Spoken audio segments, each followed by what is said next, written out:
Laj, we're sacrificing everything for you to succeed. You're going to be the first person to graduate from college and the first person in this family to have more than minimum wage. Everybody is counting on you so that we all can have a better life. This is what being the golden child means. Everybody was just pushing me to work harder, to work more, and to succeed because they were all piggybacking on my success or wanted to piggyback on my success. They were all telling me how much they were sacrificing for me. My dad explicitly told me, Laj, I am driving you to soccer practice. I'm driving you to English lessons. And because of that, I can't graduate from college. I could have, but because of you, I can't, which was all BS. He could have done all of this, but it was just an excuse. And he imprinted all of this on me. And if you've lived with trauma and with parents like this, you know how much of a burden that is because you don't know anything better. And also, success of my sister was also up to me. Whenever I had time or whenever she needed help, I needed to be there. Not my parents, but me. Whether that was physics homework, math homework, I needed to figure it out. And that weighs heavily on me as a person. And it caused a lot of trauma, especially since my dad was also living through me. He was a failed soccer player. So I had to pick up the mantle and actually be really good at soccer, which I was. From 14 to 18, I was on the Slovenian national team, which is not an easy task to do. And then I also excelled when I went to the US Military Academy at West Point and graduated from there. And I was still a golden child. I was doing everything that I could for my family. And even after I came back from the military academy, I helped my parents financially. I gave them advice and I did everything they could for them. I was still the golden child. Everybody was just nozzling from me, from my energy, from my emotions.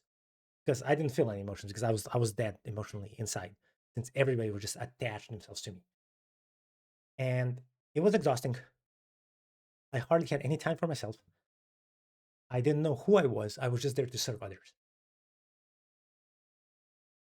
And this is what a true definition of a golden child is. Everybody wants you to do what's in their best interest, not what's in my best interest. And when I cut that cord off, starting 4 or 5 years ago, then everything changed.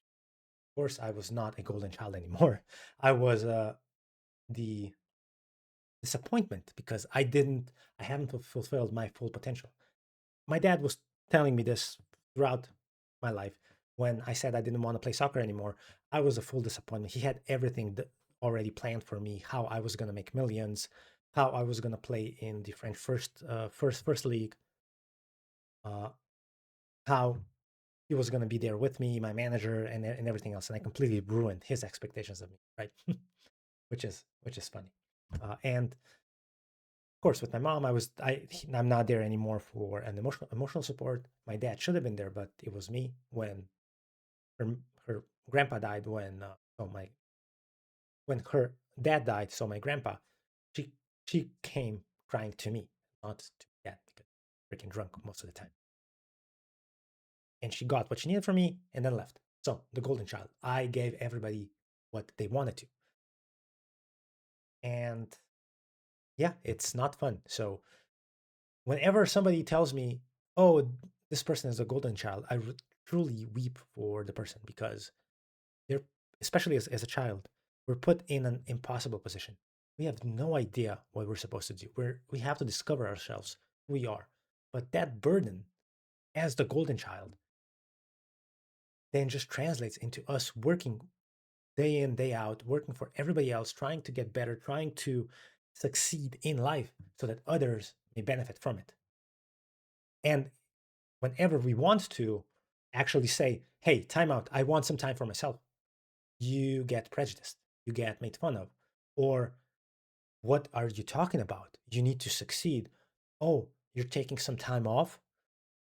Well, that's a shame. Or when I played video games, whenever my parents saw that, it was like, You could do homework, you could read, you could do something else completely. Why are you wasting your time and your life away playing video games whilst they were watching TV 5 to 6 hours a day, of course. But that was completely okay because they were watching TV, not in front of the computer. And all of that, and that pressure that it boils to when you just can't do it anymore. Some people then just break down. And I broke down around 4 years ago, and that's when I started going to therapy. I just couldn't handle it anymore. It was just too much. And I'm happy that I went to therapy because it's made my life so much better. I started to understand what they were doing to me. And one of the reasons why we're not talking for the past 10 months, they could still call me or do everything, but their expectations of me has been shattered, that I'm not the golden child. I'm not there to provide and support them. And I'm not giving them any financial or any advantage of them talking to me. So that's why they stopped calling or texting me or anything. It was their choice, not mine, which hurt at the beginning, but now I'm completely happy about this. And so, yes, if you're a golden child, I feel for you. I hear you. Be the golden child for yourself and start building your own path, not what anybody else wants you to build.